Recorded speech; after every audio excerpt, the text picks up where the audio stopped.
2025 is shaping up to be an incredible year for Five Nights at Freddy's.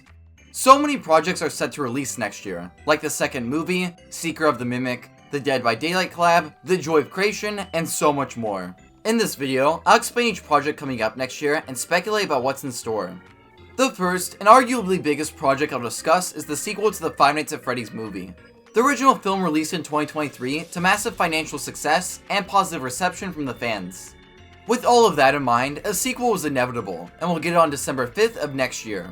The second film is focused on the second game, with the Toy and Withered characters as this film's main animatronic cast. Behind the scenes images of the animatronics were posted during the series' 10th anniversary, and a teaser toy Freddy was posted recently.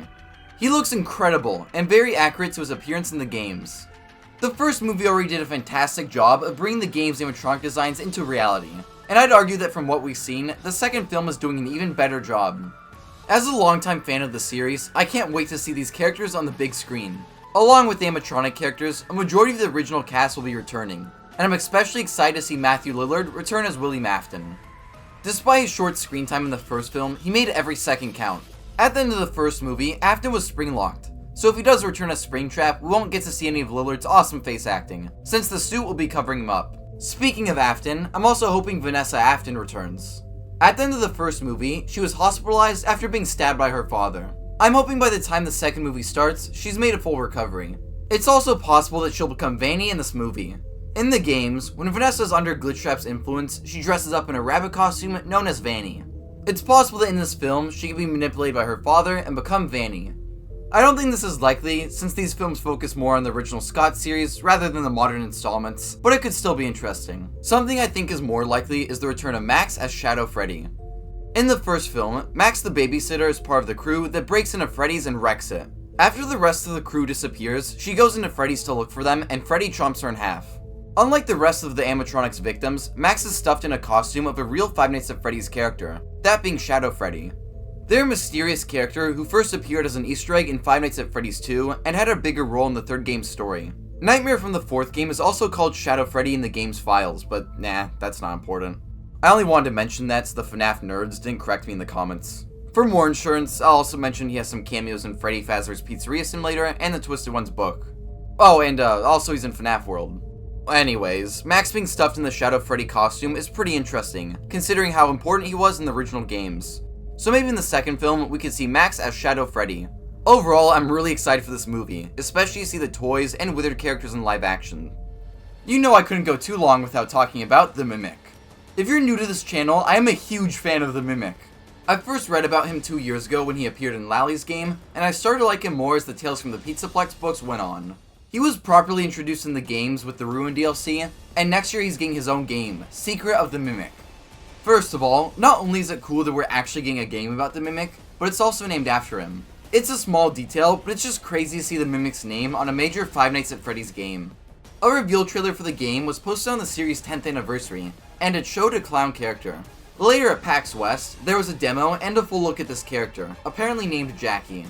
While no public footage has been released from the demo, we've heard that it takes place in a factory, possibly the same one from the Mimic's origin story, as there are a lot of similarities between the game and the book. The PAX demo was in VR, which is really exciting. I loved both Help Wanted VR games, and I've always wanted a free roam FNAF game in VR, and Secret of the Mimic seems to be delivering. I acquired the PlayStation VR 2 shortly before the release of Help Wanted 2, and VR is so immersive, especially when you're using headphones. You're fully immersed in the world of the game, and it becomes so much more enjoyable. Help Wanted and Help Wanted 2 are incredible to experience in VR, so I can't wait to get another major FNAF VR game. It's also important to note that according to the PlayStation 5 store, VR is optional, so you'll still be able to play the game in flat mode if you don't own a VR headset. Gameplay aside, I'm really excited for the story. Ruin and Help Wanted 2 for the most part had straightforward stories, which was really appreciated after the mess of a story we got in Security Breach. Tales from the Pizzaplex also had a well-written origin story for the Mimic, so I'm excited to see how that's expanded upon in this game. If you don't know much about the Mimic's story, I recommend watching my video covering it. To quickly summarize his origins, he was created by Edwin Murray to entertain his son David while he worked on Fazbear Entertainment's animatronics. David later died, and in his grief, Edwin attacked the Mimic, infecting it with his agony, which caused its violent behavior. Edwin left the factory, and later Fazbear Entertainment collected the Mimic. However, there's a huge gap in the Mimic's story. We know that after he's retrieved by Phasma Entertainment, they made a line of mimic endoskeletons to copy animatronic performances. However, for some reason they were shut down, and it's never explained what happened. I think this game will show us the events leading to the mimic endoskeletons being deactivated. I also believe we'll get an explanation for the mimic's arrival at the Pizzaplex and strange appearance in the Tales from the Pizzaplex epilogues. In those entries, the mimic is delivered to the Pizzaplex construction site along with the Glamrock animatronics.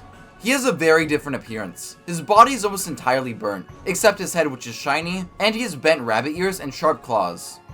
He's taken into the pizza place where he kills the entire construction team and is trapped inside, which later leads into the events of Security Breach and Ruin. Speaking of Security Breach, the mimic's new appearance is very similar to Burntrap's Endo, and in the games, they even have the same type of Endo hand and similar animations. This implies that after the epilogues, he became Burntrap. But there's still a lot we don't know, like why the mimic was delivered to the Pizzaplex and why he looks so weird. So hopefully we get an explanation for that. There's also some other story threads that could be related to this game, like the Mex's security and the Fall Fest events we've seen throughout the series. Both of these are pretty old, with the Mex's machine showing signs of age and Fall Fest existing in the 70s. Because this game is a prequel, it's very possible we could see these things from the past appear in this game. Especially Mex's, since it's a security system designed to keep the mimic hidden, so it's directly connected to his story. The reveal trailer for this game also used the same music box theme from the FNAF 2 Phaser Blast level and Help 1 and 2. The Phaser Blast levels use a lot of props from the Curse of Dreadbear Halloween DLC that introduced Fall Fest, so these levels are likely tied to the event. The similar music in the trailer and at Phaser Blast could imply a connection to Fall Fest. I already discussed Secret of the Mimic a lot in a previous video, so if you want a more in-depth look, I recommend watching that. Next year, we'll be getting the long-awaited Dead by Daylight and Five Nights at Freddy's collaboration. In case you're unfamiliar with Dead by Daylight, it's a multiplayer party/horror game, made by Behavior Interactive, that sees 4 survivors attempt to repair 5 generators, while evading the clutches of an unstoppable killer. Along with the gameplay, Dead by Daylight is also well known for being a hall of fame for horror villains, characters, and actors. It features horror icons such as Michael Myers, Freddy Krueger, Chucky, and many more. Each year, Dead by Daylight has a special anniversary chapter which brings in long-awaited characters to the game. For the 3rd, 4th, and 5th years, Ghostface, Silent Hill, and Resident Evil were all added to the game. And it looks like for Dead by Daylight's 9th anniversary, that long-awaited DLC will end up being Five Nights at Freddy's. This collaboration was first announced during the Five Nights at Freddy's 10th anniversary week, and is slated for summer 2025. What makes this even more exciting is we've never seen Five Nights at Freddy's have a big collaboration in horror media. There's only been Creepy Castle, Rec Room, and that Funko game I don't want to talk about. Five Nights at Freddy's is going to be joining the horror greats next year, once again proving it to be a titan of horror.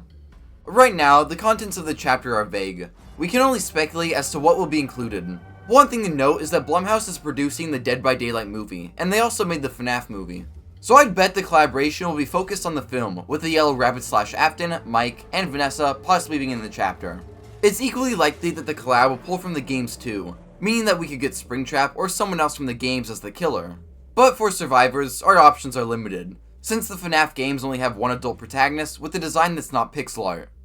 I'm also hoping we get a Mimic skin for either the FNAF DLC killer or the Legion, since the Mimic's big game is coming out the same year. But who knows, he could eventually become a killer on his own too.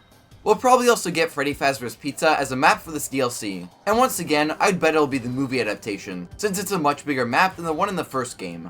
Anyways, regardless of what we get, I'm sure it'll be an awesome addition to the game. It's going to be surreal to see Five Nights at Freddy's characters along with all these horror icons. Another full Five Nights at Freddy's game releasing in 2025 is the Joy of Creation, developed by Nixon.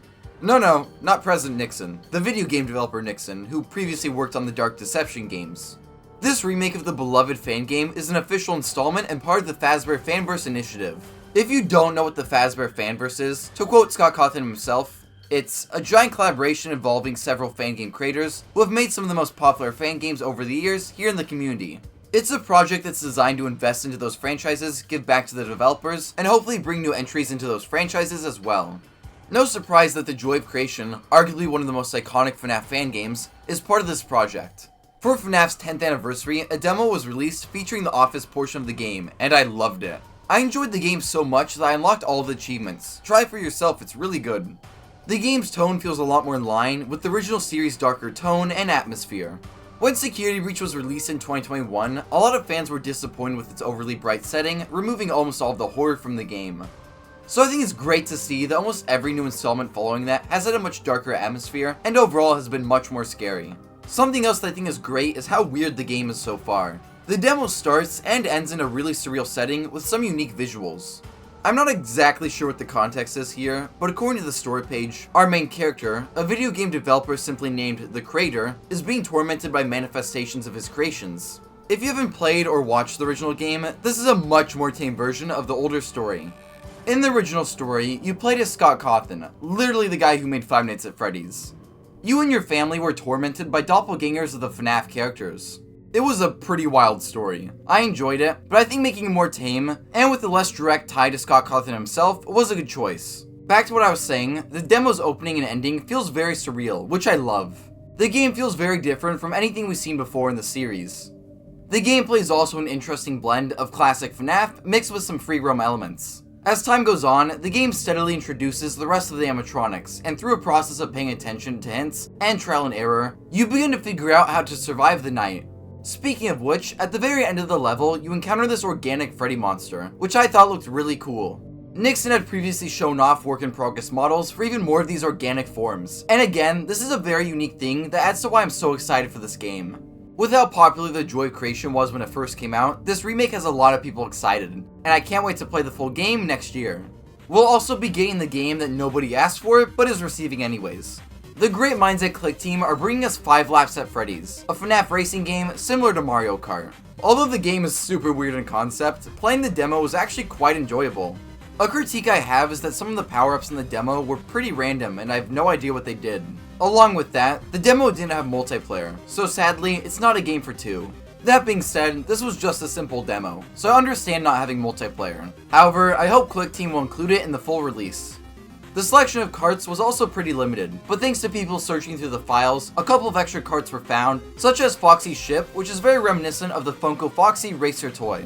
The demo is full of glitches, which can get you stuck in spots, making it impossible to get out without leaving the game. A core feature of racing games, shortcuts, is missing, since going too far off the track will start a timer to reset you. So hopefully they work on that as well for a better racing experience. Also, there is no mimic in the sinkhole level, so it's instantly a 0 out of 10. Sorry. There's a lot of new content in store for POPGOES, which is an official FNAF spin-off series that currently has 2 entries released on Steam. Those being the RPG, POPGOES Arcade, and the simple resource management game, My POPGOES. It's possible that we could get new POPGOES content released in 2025. Big updates are planned for both of the currently released games, with POPGOES Arcade getting a final major update, and My POPGOES being entirely reprogrammed due to some issues it had upon its release. It's currently unclear if these updates will be released this year or in 2025. We could also get the POPGOES Arcade mobile and console ports next year, however, the new update needs to happen before that, so it all depends on when that comes out. Something I really hope comes out next year is POPGOES Evergreen, which is the main installment in the POPGOES series, and a remake of the original POPGOES that released in 2016. I was obsessed with POPGOES when it first released, so I'm super excited for this game. It's been in the works for a long time, which I can understand. I'd rather the development team take their time and release a well-made game instead of a buggy mess. That being said, I'm still really hoping we get the game in 2025, but I'm fine waiting if the team needs more time. In the meantime, we'll definitely get more POPGOES merch next year. On the other hand, one thing that is releasing for sure next year is the 4th interactive novel, Escape the Pizzaplex. During the series' 10th anniversary, the first interactive novel, VIP, was released for free, and was pretty fun. The second installment is The Week Before, a prequel story to the first game following Phone Guy. The next book releases towards the end of this year, and is another retelling of Into the Pit. Following this is Escape the Pizzaplex, which is seemingly a prequel story to Security Breach with Cassie as the main character. Cassie was first introduced in Ruin as the protagonist, and later she had a small appearance in Help Wanted 2. Some people were really confused when this book was announced, since it would mean that Ruin isn't the first time Cassie's witnessed the Glamrocks being hostile. However, I'd say it actually fits pretty well. Cassie isn't confused by the Glamrocks' hostile behavior in Ruin, which makes sense if she's already been attacked by them, which we'll see in this book. The description also mentions multiple security guards, so it seems like this book will take place before all the human employees were replaced with staff bots. Timeline-wise, I think the story will likely take place after VIP and Tales from the Pizzaplex, and fill in more of the gaps between those books and the games. This is all just speculation, but from VIP and what I've read so far of The Week Before, these interactive novels do have some lore implications, so we'll likely learn more about Security Breach's story. I love the characters and settings from Security Breach, so I can't wait to see more of them in this book. Last, and maybe least, the Tales from the Pizzaplex graphic novels are releasing next year. Tales from the Pizzaplex was a series of 8 Security Breach themed books, each with 3 short stories and an epilogue about the Mimic. Similar to Fazbear's Frights, these books are getting graphic novel adaptations, and the first collection includes Haps, Cleithrophobia, which is a very graphic story, so I don't know how that will be adapted, and Under Construction, which is quite possibly my least favorite Tales from the Pizzaplex story. It has these goop monster creatures in an AR simulation, it's just weird. Haps and Cleithrophobia, on the other hand, I found enjoyable. Haps is such a neat character, and Cleithrophobia features a new variant of Ballora. Although the artwork on the cover isn't accurate to her appearance in the story. I don't really want to dive too much into the plots of these stories, especially if you plan on reading the graphic novel.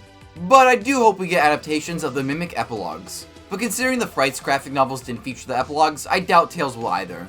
We could still get graphic novel adaptations of the Mimic stories, such as The Storyteller, The Mimic's Origin Story, or Tiger Rock. Stories aside, I also wanted to add that so far, the artwork looks pretty good.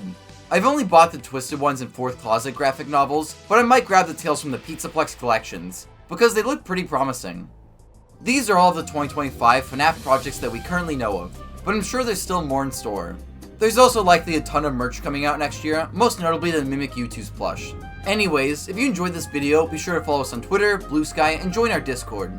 If you want to support us, please consider buying a super thanks on this video or donating to us on our Ko-Fi page. Thanks for watching, and check out some of our other videos.